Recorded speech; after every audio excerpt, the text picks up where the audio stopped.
So we've got sales best practice. There's lots and lots of different models, lots of ways of working which we can tap into, and there's some really good stuff out there. So what we want to just look at next is PQ, or partnering intelligence, partnering skills. It's made up of 6 components. And this is stuff that it's not something I invented at all. It's something that was researched back in the late 80s, early 90s. A guy called Steve Dent was the leading person behind understanding this kind of stuff. And he validated and verified that these 6 elements are things which will help people partner better. Now, he's looked at it from the point of view of people making strategic alliances, and that's fine. But I looked at these elements and thought, actually, this makes sense for anybody involved in sales. When you look at what those things are, they are things that if we can adapt those and bring them into our mindset, it's going to make whatever level of sale we're at go better. And so just thinking through what they are. Trust. So trust, foundation of all relationships. Now that's actually going to underpin all the selling we're doing. We talk about selling a lot, but one of the things we need to do is understand, how can we do that better? What are the elements that make up trust? And if salespeople can understand that and start to walk the talk, that will make them better when they're partnering and apply a better veneer to the way that they're selling.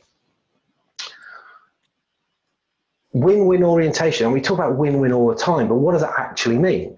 Well, yeah, of course, it's focusing in on mutual benefit. But a big part of win-win orientation is also, how do we deal with problems? How do we deal with conflicts? So yeah, we would always talk to salespeople about really focus on what someone else is trying to achieve.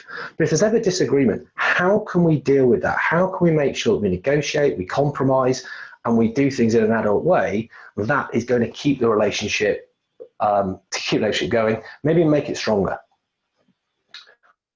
Comfort with interdependence. So this is all about that our success is going to be reliant on success and the input of others. Try to do everything ourselves, it's going to be really, really difficult. So not just from the customer's point of view that we're going to rely on them, we've got to give an element of control to what they do, but certainly as we're going up the spectrum of sales and we get involved with more team members, again, that's what we need to think about. How can we trust, because it runs through all the elements, them to be doing the things that they're committed to do. Self-disclosure and feedback is another interesting part of this. So this is about constantly exchanging information. And so it's giving information. Might think, actually, is this too much to give customers? Again, back to trust. If we trust them, that wouldn't be a thing. But it's also feeding back to them. So it's saying to them, hey, look, you're not helping me sell here. I want to help you here, but you're not being a good customer. Now, they might not be the words, but in essence, that is part of the mentality of what people who are bringing partnering mindset to the way that they're selling would be comfortable to do.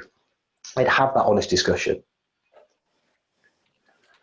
Well, think about comfort with change. So it's doing different things, doing things differently. I've got a big thing at the moment with salespeople of being agents of change. There's a lot going on. There's an opportunity for salespeople to really add value by helping people understand what they need to do differently and taking them through that process. One of the things a salesperson can use really well is the concept of the change curve, and just thinking about not only where they are themselves on that, but where a customer might be. Because if you're at different places, the conversation is potentially different. So mapping somebody onto there and thinking, okay, that's why they're going to do certain things, is a quick way of being able to bring this as a concept into day-to-day activity. And future orientation, again, these things are all interlinked. So yeah, to a degree, it's about common goals, but it's also about decision making.